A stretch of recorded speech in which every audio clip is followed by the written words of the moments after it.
और उसी को मद्देनजर हम जैसे कि अराउंड 20 से 25 बच्चों का भी हम लोग फंड करते हैं। तो मेरा क्वेश्चन उसी की तरफ है कि जैसे कि हम बोलते हैं कथनी और करनी में फर्क होता है। अगर हम बिहार में देखें, अभी की सरकार बोलती है कि हमारा एजुकेशन की तरफ ध्यान है, और चाहे दूसरे भी जो पार्टीज अगेंस्ट में हैं, जो फिर अपोजिशन पार्टी है, उनका ये बोलते हैं कि बिहार में कि हमारा एजुकेशन की तरफ ध्यान है। पर मैं आपसे ये जानना चाहता हूँ कि आपका विजन क्या है, जब अभी आप सत्ता में आएंगे तो आप किस तरह से बिहार में एजुकेशन रिफॉर्म देखना चाहते हैं? क्योंकि कहीं ना कहीं सारे जो भी सेंट्रल के जो भी हमारे जो भी पॉलिसीज है वो बिहार में है, बट बिहार उस तरह से ग्रो नहीं कर पा रहा है। और जब आप उस एक दो रिफॉर्म को बताएंगे तो आप, मैं भी चाहूंगा कि आप कुछ ऐसे एग्जाम्पल दे जो कि आपने अपने क्षेत्र में किया है।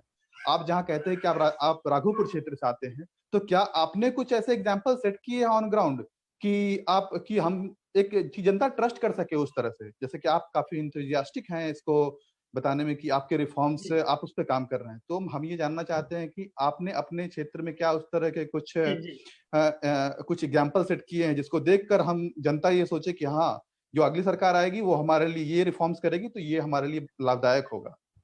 तो इस पे आप जैसे सवाल आपने पूछा है, क्षेत्र का भी जवाब देंगे। हालांकि अपने क्षेत्र में वहाँ पहले इंजीनियरिंग कॉलेज नहीं था, हम लोगों ने इंजीनियरिंग कॉलेज जो है उसको शुरुआत करा है, और जब तक बिल्डिंग बन रहा है तब तक जो है किराए पे हम लोगों ने कहीं और शिफ्ट करा रखा है, पढ़ाई चालू। वैसे ही अगर देखा जाए तो महुआ की भी अगर बात की जाए तो वहाँ मेडिकल कॉलेज हम लोगों ने लाया है।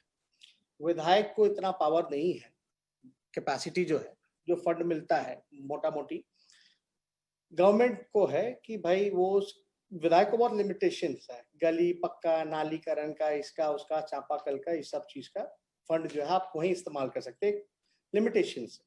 लेकिन बीइंग इनटू द गवर्नमेंट के जो स्कीम्स चल रहे हैं वो डिपेंडेंट ज्यादा विधायक लोग रहता है गवर्नमेंट पे, और गवर्नमेंट के जो भी स्कीम्स हो एजुकेशन को लेकर के, नीति को लेकर के, जो भी है आप अगर देखेंगे, हम लोगों का एक मकसद है सबसे बड़ा। जब हम डेप्यूटी सीएम थे तो हम लोगों ने कई बार इस प्रेजेंटेशन को भी हम लोगों ने देखा था कि ई लर्निंग पे हम लोग ज्यादा फोकस कर रहे हैं। आपको भी पता होगा, सुनेंगे ई कॉमर्स, तो मेरा ये मानना था कि ई कॉमर्स होना चाहिए, बच्चे के जन्म से लेकर के मृत्यु तक उसका सारा जो है रिकॉर्ड वो होना चाहिए।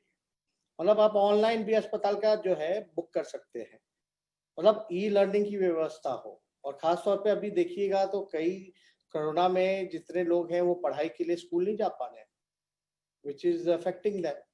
तो अब गांव में आप देखिएगा इंटरनेट ही नहीं है, 51% जो है स्मार्टफोन्स ही नहीं है, आपके पास एंड्रॉयड फोन्स नहीं है, तो वो ऑनलाइन कैसे पढ़ाई करेंगे?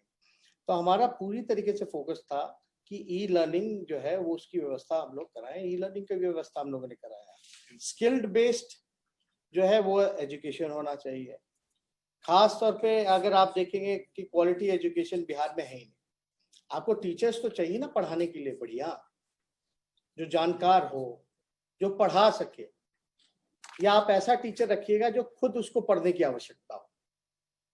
हमने तो पहले ही बोला कि आप जो है क्वालिटी ऑफ एजुकेशन जब तक आप नहीं दीजिएगा, स्किल बेस्ड एजुकेशन नहीं रखिएगा, एस्टैब्लिशिंग न्यू प्रोफेशनल यूनिवर्सिटीज और कॉलेजेस आप जब तक नहीं बनाइएगा तब तक कुछ नहीं होगा। आप बताइए ग्रेजुएशन बिहार में कितने साल में होता है? बेसिक बीए का पढ़ाई 3 साल में होना चाहिए ना, तो 3 साल में तो हो नहीं पाता है। कई जगह जो 7 साल लग जाता है, कई 8 साल लग जाता है।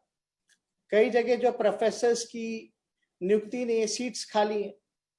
कई जगह ऐसी स्कूल की व्यवस्था है जहां कोई सब्जेक्ट क्लासेस तो छोड़िए, केवल प्रिंसिपल है, और कई जगह ऐसे कि केवल खिचड़ी खिलाया जा रहा है।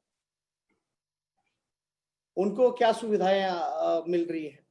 तो हमारा तो पूरी तरीके से फोकस जो है एजुकेशन बहुत ही इंपॉर्टेंट है। और दिल्ली भी हमने उदाहरण दिया है, दिल्ली गवर्नमेंट ने बड़ा अच्छा जो है इस बार पॉलिसी वगैरह इंट्रोड्यूस कराया। तो you have to be open when you are into the government. तो आपको ऐसा नहीं कि अपनी चीजें थोपनी है, आपको ये भी देखना पड़ेगा कि क्या चीज प्रैक्टिकल है और क्या चीज जो है जरूरत है। जरूरत क्या है? बिल्डिंग की, स्कूल बिल्डिंग की। स्कूल बिल्डिंग हो गया तो स्कूल बिल्डिंग को चलाने वाला कौन है? पढ़ाएगा कौन स्कूल में? टीचर्स तो होने चाहिए, और टीचर्स हो तो काबिल टीचर्स हो और स्किल्ड बेस्ड हो। और हम तो चाहेंगे कि भाई प्रॉपरली जो है टीचर्स का भी, अगर हम लोग सत्ता में है तो 6 महीने बाद उनके परफॉर्मेंस को देखते हुए उस हिसाब से ग्रेडिंग भी हो टीचर्स की। ऐसा नहीं है कि भाई हम एक ही जगह जो है थम गए हैं, बढ़ नहीं रहा आगे, तो उस हिसाब से ग्रेडिंग की भी व्यवस्था होनी चाहिए। और बिहार का पैसा बिहार में रहे एजुकेशन में ज्यादा बेहतर। आप बताइए ना, 8वां के बाद तो सब लोग कोटा भाग जाता है, भागता है कि नहीं भागता है? कितना पैसा बिहार का बाहर जा रहा है? यूनिवर्सिटीज कितने अच्छे, वही यूनिवर्सिटीज है, 7 यूनिवर्सिटीज हैं, अब 5 बिहार में रह गए, 2 झारखंड में चले गए जो लालू जी के समय का है। मौजूदा सरकार ने कितने यूनिवर्सिटीज बना दिए, कितने कॉलेजेस बनाए। What we are seeing today कि प्राइवेट स्कूल, हर कोई जो है, अब तो गांव के भी लोग जो है प्राइवेट स्कूल में बच्चों को पढ़ाना चाहते हैं, सरकारी स्कूल में कोई पढ़ाना ही नहीं चाहता। आप लोग स्टडी करवाइए। अब बिहार में कोई सरकारी अस्पताल नहीं जाना चाहता, सब जो है प्राइवेट में है। अब प्राइवेट वाला सब लूट रहा है, वो तो लूट रहा है। तो प्रॉब्लम तो आपका तो फेलियर वही है जब आप प्राइवेट सारी चीजें कर रही हैं। तो आप क्या कर रहे हो? स्कॉलरशिप सिर्फ देता है, वो भी जो है उसमें घोटाला हो जाता है। स्कॉलरशिप योजना है, 7 निश्चय में था ना एक क्रेडिट कार्ड योजना भी, वो सारा क्या हो रहा है, क्या इम्प्लीमेंटेशन हो रहा है? कुछ नहीं हो रहा जी जी। तो ये सारी प्रॉब्लम्स है जिसको हम लोगों को सॉर्ट आउट करना है। ये कोई छोटी मोटी प्रॉब्लम नहीं है, लेकिन जरूरत है कि हम सभी प्रॉब्लम को नहीं मिटा सकते, लेकिन we should be on a right track. हम सही दिशा में बढ़े, और बढ़े तो अच्छे स्पीड में बढ़े।